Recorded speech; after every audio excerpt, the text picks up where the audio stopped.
ಆಗ್ಬಿಟ್ಟಿದ್ದಾರೆ. ನಿಮ್ಮನ್ನ ನೋಡ್ಬಿಟ್ಟು ಯಾರೋ ದುಡ್ಡಿರೋ ಪಾರ್ಟಿ ಬಂದಿದ್ದಾನೆ ಅಂತ ಹೇಳಿ 1ಕ್ಕೆ 4 ರೇಟ್ ಹಾಕಿ ತಲೆ ಮೇಲೆ ಟೋಪಿ ಹಾಕ್ತಾನೆ. ಹುಷಾರು. ಆಯ್ತು ಮಾರಾಯ್ತಿ, ನೀವು ಹೊರಡು. ಸರಿ ಸರಿ.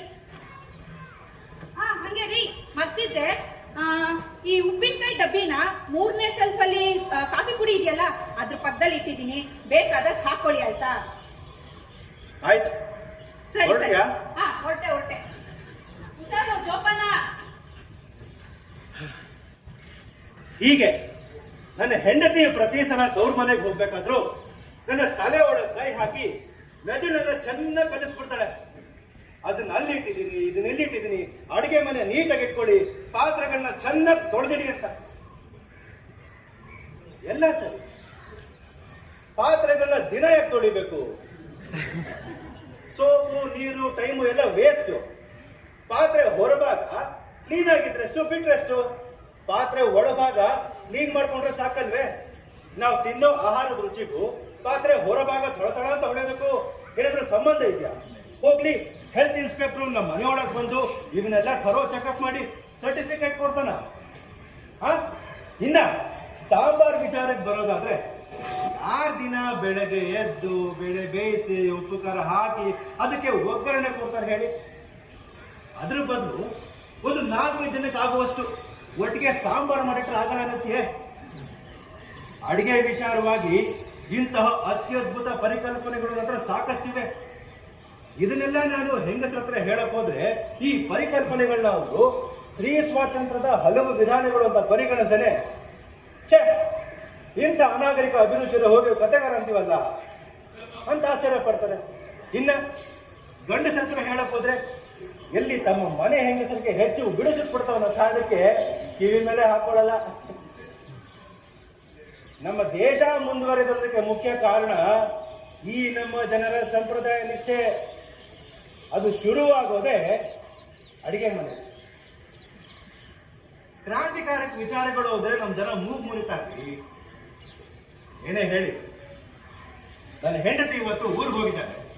ಇವತ್ತಿಂದನೇ ನನ್ನ ತತ್ವ ಸಿದ್ಧಾಂತಗಳೆಲ್ಲ ಕಾರ್ಯರೂಪಕ್ಕಿಳಿಸಿ ಅಡಿಗೆ ಮನೆಯಲ್ಲಿ ಹೊಸ ಹೊಸ ಸಂಶೋಧನೆಗಳನ್ನ ಮಾಡಿ ಈ ದಿವ್ಯ ಸಂಶೋಧನೆಗಳನ್ನ ಇಡೀ ಪ್ರಪಂಚಕ್ಕೆ ಸಾರ್ತೀನಿ.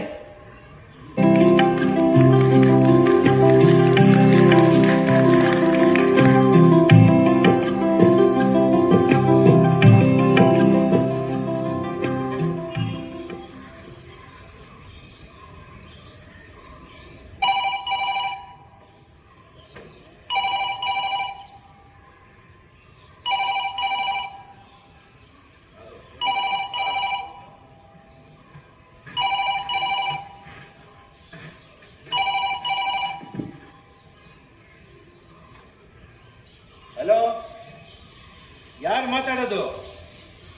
ಓಹೋ, ಕಾಫಿ ಬೋರ್ಡಿನ ವಿಜ್ಞಾನಿಗಳು.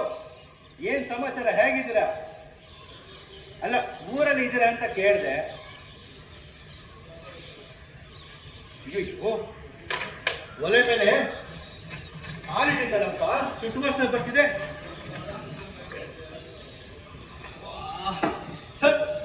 ಈ ಹಾಳಾದ ರಮಾನಂದ ಫೋನಲ್ಲಿ ಮಾತಾಡೋಕೆ ಶುರು ಮಾಡಿದ್ರೆ ಗಂಟೆ ಹೊಡಿತಾನೆ. ಛೇ, ಸ್ಟವ್ ಎಲ್ಲ ಹಾಳಾಗೋಯ್ತು. ಈ ಎಲೆಕ್ಟ್ರಿಕ್ ಸ್ಟವ್ ಬಿಚ್ಚಿ ಕ್ಲೀನ್ ಮಾಡೋಷ್ಟರಲ್ಲಿ ಪೂರ್ತಿ ದಿನ ಹಿಡಿಯುತ್ತೆ. ಎಲ್ಲ ಈ ಹಾಲಿನ ಕೆಲಸ. ಮೊದಲು ಈ ಹಾಲಿನ ಅಡಿಗೆ ಮನೆಯಿಂದ ಉಚ್ಚಾಟಿಸ್ಬೇಕು. ನಾವು ಹಾಲು ಕಾಯಿಸೋದಕ್ಕೆ ಅಂತ ಇಟ್ಟು ಅದ್ರ ಮುಂದೆನೆ ನಿಂತಿದ್ರು ಅವಾಗ ಉಪ್ತಾ ಇರೋದು. ಆ ಚೀಚೆ ಅಲ್ಗೋಂಗಿಲ್ಲ, ತಕ್ಷಣ ಉಪ್ಪಿಡುತ್ತೆ. ನನ್ಗೆ ಇವಾಗ ಗೊತ್ತಾಗ್ತಿದೆ, ಹೆಂಗಸರನ್ನ ಒಲೆ ಬುಡಕ್ಕೆ ಬಂದಿರೋ ಸಂಕೋಲೆಗಳಲ್ಲಿ ಹಾಲಿಗೆ ಪ್ರಥಮ ಸ್ಥಾನ. ಯಾಕಂದ್ರೆ ಅದನ್ನ ಒಲೆ ಮೇಲೆ ಇಟ್ಟು ಆಚೀಚೆ ಅಲಗೋ ಹಾಗೆಲ್ಲ ನೋಡಿ. ಅದ್ಯಾವ ಮಹಾ ಸೌಭಾಗ್ಯಕ್ಕೆ ಈ ಹಾಲಿನ ರಗಳೆ ಬೇಕು.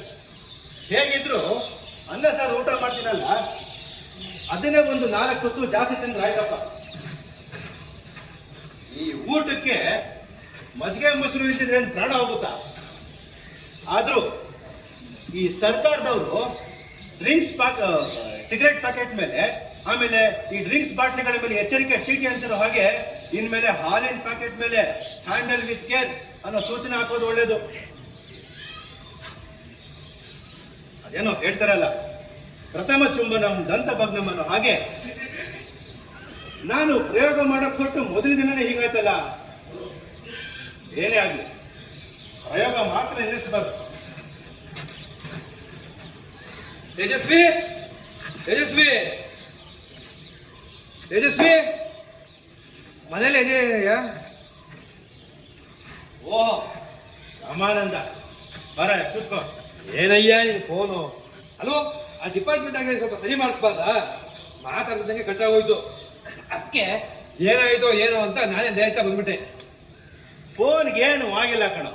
ಅಲ್ವೋ, ನೀನು ಫೋನಲ್ಲೇ ಗಂಟು ಕಟ್ಟ ಕೊಡ್ತಾರೆ ಹಾಗೆ ಹೇಳು. ನಿನ್ ದೆಸೆಯಿಂದ ಒಲೆ ಮೇಲಿಟ್ಟು ಹಾಲೆಲ್ಲ ಉಕ್ಕಿ ಪಾತ್ರೆ ಸುಟ್ಟು ಕರಗಾಗಿದೆ. ಅದಕ್ಕೆ ನನ್ನ ಹೆಂಡತಿ ಮನೆಗೆ ಬರೋವರೆಗೂ ಹಾಲಿನ ಸಾವಾಸ ಬೇಡ ಅಂತ ಡಿಸೈಡ್ ಮಾಡಿದ್ದೀನಪ್ಪ. ನನಗೆ ಈ ಊಟಕ್ಕೆ ಮಜ್ಜಿಗೆ ಮೊಸರು ಇದ್ದಿದ್ರೆ ಏನು ಪರವಾಗಿಲ್ಲ. ಆದ್ರೆ ನಿನ್ನಂತ ಸ್ನೇಹಿತರ ಮನೆಗೆ ಬಂದಾಗ ಕೊಡೋದಕ್ಕೆ ಒಂದು ಲೋಟ ಕಾಫಿಗೂ ಇದ್ದಂಗಾಯ್ತಲ್ಲ ಅಂತ ಬೇಜಾರು. ಓಹೋ ಹೋ ಹೋ, ನಿನ್ ಮಿಸ್ಟರ್ಸ್ ಮನೇಲಿಲ್ವಾ? ನನ್ಗೆ ಯಾಕಯ್ಯ ಗೊತ್ತಾಗ್ಬೇಕು ನಿನ್ ಪಜೀತಿ. ನೀನ್ ಈ ರೀತಿ ಕತೆ ಕಾದಂಬರಿ ಎಲ್ಲ ಬರೆಯೋದು ಬಿಟ್ಟು ಈ ರೀತಿ ಅನ್ನ ತಿಳಿಸೋರು ಮಾಡೋದಕ್ಕೆ ಹೇಳಿದ್ಯಾ ಅಂತ. ಇವಾಗೇನು? What is the problem? Do you need any help? ಗಿಲ್ಪು ಏನು ಬೇಡ ಕಣ. ಆದ್ರೆ ರಾಮಾನಂದ, ಇತ್ತೀಚೆಗೆ ಈ ಅಡಿಗೆ ಮನೆಗಳೆಲ್ಲ ಹೆಚ್ಚು ಕಮ್ಮಿ ವಿಜ್ಞಾನಿಗಳ ಪ್ರಯೋಗಾಲಯ ತರ ಆಗಿದೆ ಅಂತ ಅನ್ಸುತ್ತೆ ನನಗೆ. ಯಾಕಯ್ಯ ಹೀಗೆ ಕೇಳ್ತಾ ಇದೀಯಾ? ಅದೇ ಕಣ, ಈ ಅಡಿಗೆ ಮನೆಗೆ ಪ್ರೆಷರ್ ಕುಕ್ಕರ್, ಮೈಕ್ರೋ ಓವನ್, ಮಿಕ್ಸಿಗಳು ಬಂದ ಮೇಲಂತೂ ತನ್ನ ಕಲಾತ್ಮಕತೆನೆ ಕಳ್ಕೊಂಡ್ಬಿಟ್ಟಿದೆ. ಮುಂಚೆ ಹೋಟೆಲ್ಗಳಲ್ಲಿ ಈರುಳ್ಳಿ, ಸೌತೆಕಾಯಿ, ಕ್ಯಾರೆಟ್ ಎಲ್ಲ ಡಿಸೈನ್ ಕಟ್ ಮಾಡಿ ರಂಗೋಲಿ ತರ ಬಡ್ಸೋರಲ್ಲ. ಅಷ್ಟೇ ಯಾಕೋ, ಈ ಬೇಕರಿಗಳಲ್ಲಿ ಡಿಸೈನ್ ಆಗಿ ಕೇಕ್ ಮೇಲೆ ಬಿಡ್ಸೋರಲ್ಲ. ಅದನ್ನೆಲ್ಲ ನೋಡಿದ್ ನಾನು ಅಬ್ಬಾ, ಅಡಿಗೆ ಒಂದು ಕಲೆ ಅಂತ ಭಾವಿಸಿದ್ದೆ. ಆದ್ರೆ ಈಗ ನೋಡು, ಪ್ರೆಷರ್ ಕುಕ್ಕರ್ಲಿರೋ ಅಕ್ಕಿ ಪ್ರಮಾಣ ಲೆಕ್ಕ ಹಾಕಿ ಅದಕ್ಕೆ ಇಂತಿಷ್ಟೇ ಅಂತ ನೀರಿಟ್ಟು ಅದಿಷ್ಟು ಬಿಸಿಲು ಕೂಗ್ ಬರೋದ್ಮೇಲೆ ಕೆಳಗಿಳಿಸ್ಬೇಕು ಅಂತಾದ್ರೆ ಅಡಿಗೆನ ಕಲೆ ಅಂತ ಕರೆಯೋದಾದ್ರೆ ಹಾಗೆ. ಅದಕ್ಕೆ ಅಡಿಗೆ ಮನೆ ಸೈನ್ಸ್ ಫ್ಯಾಕ್ಟರಿ ಆಗಿದೆ ಅಂತ ಹೇಳಿದ್ದು. ರೇ ದಡ್ಡ ಕಣಯ್ಯ ನೀನು. ನೋಡಯ್ಯ, ಈ ಆಧುನಿಕತೆ ಬೆಳೆದಂತೆಲ್ಲ ನಾವ್ ಅದನ್ನ ಉಪಯೋಗಿಸ್ಕೊಂಡು ಹೋಗ್ಬೇಕಣಯ್ಯ.